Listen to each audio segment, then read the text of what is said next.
Je suis Madame Oulaï, née Boboua Boucholi René, assistante sociale à la retraite. Bon, j'ai été affectée ici en 1987 et à ma première prise de service, un enfant a été retrouvé abandonné dans les broussailles. Donc avec la police, le directeur de l'hôpital, le médecin Dr Cissé, on a pu placer cet enfant à la pouponnière d'Adiaké. En 1997, un enfant aussi est retrouvé mort dans le lac à côté ici. Et souvent, chaque fois, on voyait des enfants déjà morts. Je me suis dit, mais il fallait que quelque chose soit fait. Parce que des enfants qui mouraient comme ça pouvaient être des cadres de demain. Donc nous avons réfléchi, les frères chrétiens et moi, et nous avons décidé d'ouvrir ce centre. Surtout la première crise de 2002. Il y avait beaucoup de cas d'enfants malnutris, beaucoup de décès d'enfants. Et pouvoir aider vraiment ces enfants à vivre, ce centre a été ouvert avec un nombre de 3 enfants. Nous sommes partis avec un effectif de 3 enfants. Aujourd'hui, de 2006 jusqu'en 2017, plus de 100 enfants ont transité par ce centre. Aujourd'hui, l'effectif est à 24 enfants, 8 bébés, dont l'âge est de 4 mois à 2 ans. Les autres enfants jusqu'à 14 ans, le plus âgé à 14 ans. Il faut dire que de ce centre, nous avons aujourd'hui un universitaire.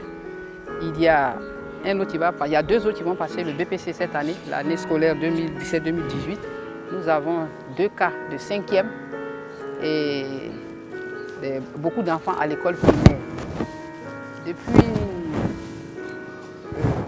la création de ce centre, il y a beaucoup de personnes de bonne volonté qui nous ont soutenus.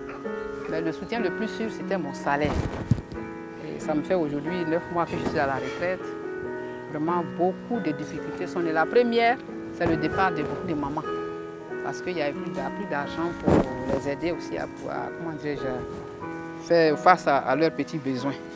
Le plus grand don que nous avons eu, c'était en 2011, la somme de 500 000 donnée par une autorité du pays. Donc, voici un peu ramasser l'histoire de ce centre. Ça fait 11 ans, en 2017 là.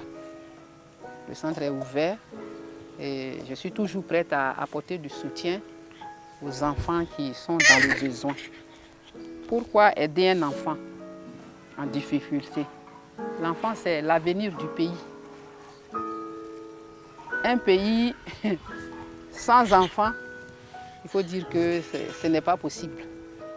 Donc ce bâtiment que vous voyez là, le bâtiment que nous occupons, date depuis 1969. Il est délabré, comme vous venez de le constater vous-même.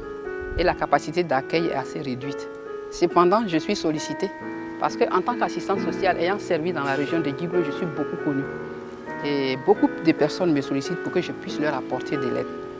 Là, je souhaite la réhabilitation de ce bâtiment pour qu'il soit plus opérationnel parce que lorsqu'il pleut, je passe des nuits blanches à vider l'eau. Il faut faire quelque chose!